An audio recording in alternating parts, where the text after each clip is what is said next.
Año litúrgico de Don Próspero Gueranger, 20º domingo después de Pentecostés. Misa. Judíos y gentiles. El Evangelio de hace 8 días tenía por objeto la promulgación de las bodas entre el Hijo de Dios y el género humano.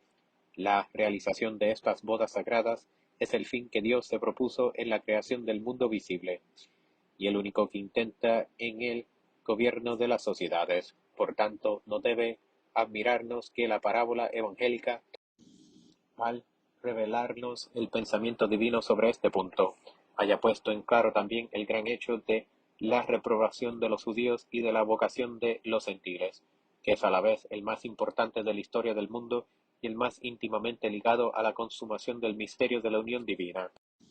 Pero la exclusión de Judá ha de cesar un día. Su obstinación fue el motivo de que los gentiles se dirigiese el mensaje de amor. Hoy todas las naciones han oído la invitación celestial.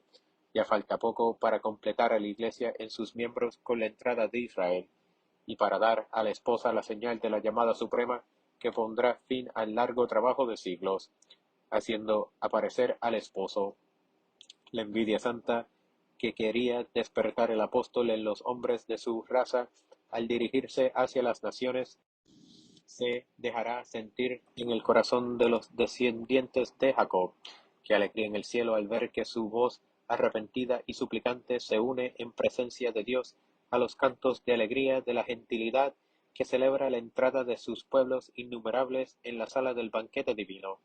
Semejante concierto será en verdad el preludio del gran día que ya antemano saludaba San Pablo, al decir a los judíos en su entusiasmo patriótico: si su caída fue la riqueza del mundo y su mengua la riqueza de los gentiles, ¿qué será su plenitud? La misa del domingo 20º después de Pentecostés nos permite gustar por anticipado ese momento feliz, en que el nuevo pueblo no estará ya solo para cantar reconocido los favores de Dios. Están concordes los antiguos liturgistas en afirmar que componen la misa, por partes iguales, los acentos de los profetas de que se sirve Jacob para expresar su arrepentimiento y merecer nuevamente los beneficios divinos, y fórmulas inspiradas por las que exhalan su amor las naciones que ya tienen su puesto en la sala del festín de las bodas. En el gradual y en la comunión oímos al coro de los gentiles y al coro de los judíos en el introito y el ofertorio. El introito está sacado de Daniel, el profeta desterrado con su pueblo en Babilonia, en un cautiverio cuyos largos padecimientos fueron figuras de los dolores de distinta manera prolongados en la peregrinación actual de la vida. Vuelve a gemir con Judá en tierra extranjera y comunica a sus compatriotas el gran secreto de la reconciliación con el Señor. Este secreto lo desconoció Israel después del drama del Calvario, pero en los siglos anteriores de su historia había tenido de él noticias muy claras y había sentido muchas veces también los saludables efectos. Consiste, como siempre, en el humilde reconocimiento de las faltas cometidas, en el pensar suplicante del culpable, y en la confianza firme de que la misericordia infinita sobrepuja los crímenes más enormes. Introito, todo lo que has hecho con nosotros, Señor, los ha hecho con justo juicio, porque hemos pecado contra ti y no hemos obedecido tus mandatos. Pero da gloria a tu nombre y haz con nosotros según tu gran misericordia. Salmo. Bienaventurados los puros en su camino, los que andan en la ley del Señor. Gloria al Padre. El perdón divino que devuelve al alma la pureza y la paz es como el preliminar indispensable de las bodas sagradas. La veste nupcial de los convidados debe estar sin mancha, so pena de ser excluido, y su corazón sin inquietudes para no llegarse a la mesa del esposo con tristeza. Imploremos este perdón inestimable que el Señor nos concederá de buen grado, pidiéndoselo por intercesión de su esposa, la Santa Madre Iglesia. Colecta. Suplicámoste, Señor, concedas benigno a tus fieles el perdón y la paz, para que se purifiquen de todos sus pecados y a la vez te sirvan con un corazón tranquilo, por nuestro Señor Jesucristo. Epístola. Lección de la epístola del apóstol San Pablo a los Efesios. Hermanos, cuidaos de caminar cautamente, no como necios, sino como sabios, redimiendo el tiempo porque los días son malos. Por tanto, no seáis imprudentes, sino inteligentes, averiguando cuál sea la voluntad de Dios. Y no os embraguéis con vino en el cual está la lujuria, sino henchois del Espíritu Santo, hablando entre vosotros con salmos e himnos y cánticos espirituales, cantando y salmodiando al Señor en vuestros corazones, dando siempre gracias por todo, en el nombre de nuestro Señor Jesucristo, a Dios Padre, sumisos los unos a los otros en el temor de Cristo. El acercarse la consumación de las bodas del Hijo de Dios coincidirá aquí en la tierra con un aumento de la furia del infierno para perder a la esposa. El dragón del Apocalipsis desencadenará todas las pasiones para arrastrar en su empuje a la verdadera madre de los vivientes, pero será impotente para mancillar el pacto de la alianza eterna y sin fuerzas ya contra la Iglesia. Dirigirá sus iras contra los últimos hijos de la nueva Eva, a quienes está reservado el honor peligroso de las luchas supremas descritas por el profeta de Patmos. Integridad de la doctrina. Entonces, sobre todo, los cristianos fieles deberán recordar los consejos del apóstol y portarse con la circunspección que nos recomienda, poniendo sumo cuidado en conservar pura su inteligencia, no menos que su voluntad en estos días malos, porque para entonces la luz no sólo tendrá que resistir los asaltos de los hijos de las tinieblas, que hacen ostentación de sus doctrinas perversas, sino que tal vez se amortigüe y adultere por culpa de las flaquezas de los hijos de la luz en el terreno de los principios, por las tergiversaciones, transiciones y humana prudencia de los que se tienen por sabios. Muchos parecerá que ignoran prácticamente que la esposa del hombre Dios no puede sucumbir al choque de fuerza alguna creada. Si recuerdan que Cristo se comprometió a defender a su Iglesia hasta el fin del mundo, no dejarán de creer que hacen una obra admirable al proporcionar a la buena causa la ayuda de una política de concesiones que no siempre se pesan suficientemente en la balanza del santuario, sin contar que el Señor no necesita de habilidades torcidas para ayudarla a cumplir su promesa, y no se necesita decir sobre todo que la cooperación que se digna aceptar de los suyos en defensa de los derechos de la Iglesia no puede consistir en el menoscabo u ocultación de las verdades que constituyen la fuerza y la belleza de la esposa. ¿Cuántos olvidarán la máxima de San Pablo escribiendo a los romanos, que acomodarse a este mundo, buscar una adaptación imposible del Evangelio a un mundo descristianizado, no es medio para llegar a distinguir de modo seguro lo bueno, lo mejor, lo perfecto a los ojos del Señor? En muchas circunstancias de estos malhadados tiempos será también un mérito grande y raro comprender únicamente cuál es la voluntad de Dios, como lo dice nuestra epístola. Cuidad, diría San Juan, de no perder el fruto de vuestras obras. Aseguraos la total recompensa que sólo se concede a la plenitud constante de la doctrina y de la fe. Por lo demás, entonces, como siempre, según la palabra del Espíritu Santo, la sencillez de los justos los guiará de un modo seguro, la sabiduría les concederá la humildad. Redimir el tiempo. El único afán de los justos será, pues, acercarse más y más siempre a su amado mediante una semejanza cada vez mayor con él, es decir, por una reproducción más acabada de la verdad, en sus palabras y acciones, y en esto servirán a la sociedad como se debe, poniendo en práctica el consejo del Señor, que nos pide buscar primero el reino de Dios y su justicia, y en lo demás confiarnos a Él. Interpretarán para su uso de distinta manera el consejo que nos da el apóstol de redimir el tiempo dejando a otros la búsqueda de combinaciones humanas y complicadas, de compromisos inciertos que en el plan de sus autores están ordenados a retrasar algunas semanas, algunos meses acaso, la ola ascendente de la revolución. El esposo compró el tiempo a precio muy alto, para que sus miembros místicos lo empleasen en la glorificación del Altísimo.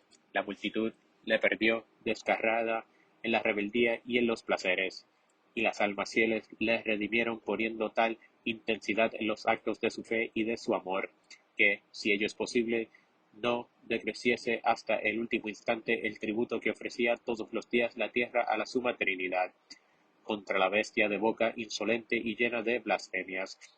Ellos se apropiarán el grito de Miguel frente a Satanás, impulsor de la bestia, quien como Dios.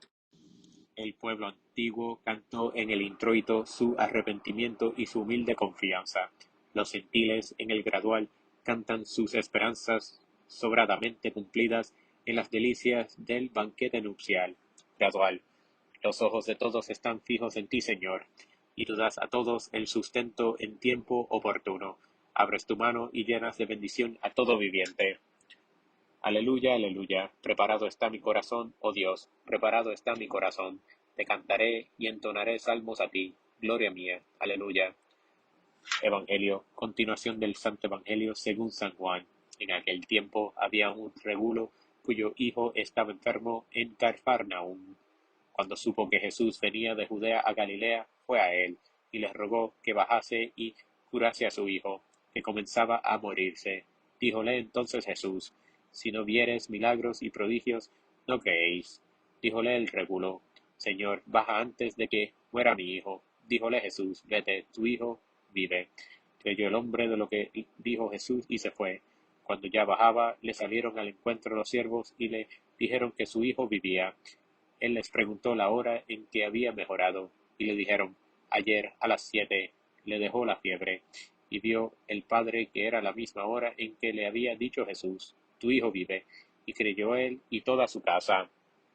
El Evangelio se toma hoy de San Juan y es la primera y la única vez en todo el curso de los domingos de Pentecostés. Del oficial de Cafarnaúm recibe el nombre este 20º domingo. La Iglesia le ha escogido porque no deja de haber cierta relación misteriosa en el estado del mundo, con los tiempos a que se refieren proféticamente los últimos días del ciclo litúrgico. El mundo enfermo. El mundo va camino de su fin y empieza también a morir. Minado por la fiebre de las pasiones en Cafarnaúm, la ciudad del lucro y de los placeres no tiene ya fuerzas para ir por sí mismo ante el médico que podría curarle, su padre, los pastores que le han engendrado por el bautismo a la vida de la gracia, los que gobiernan al pueblo cristiano como oficiales de la Santa Iglesia. Son los que tienen que presentarse ante el Señor a pedirle la salud del enfermo. El discípulo amado nos hace saber al principio de su relato que encontraron a Jesús en Caná, la ciudad de las bodas y de la manifestación de su gloria en el banquete nupcial.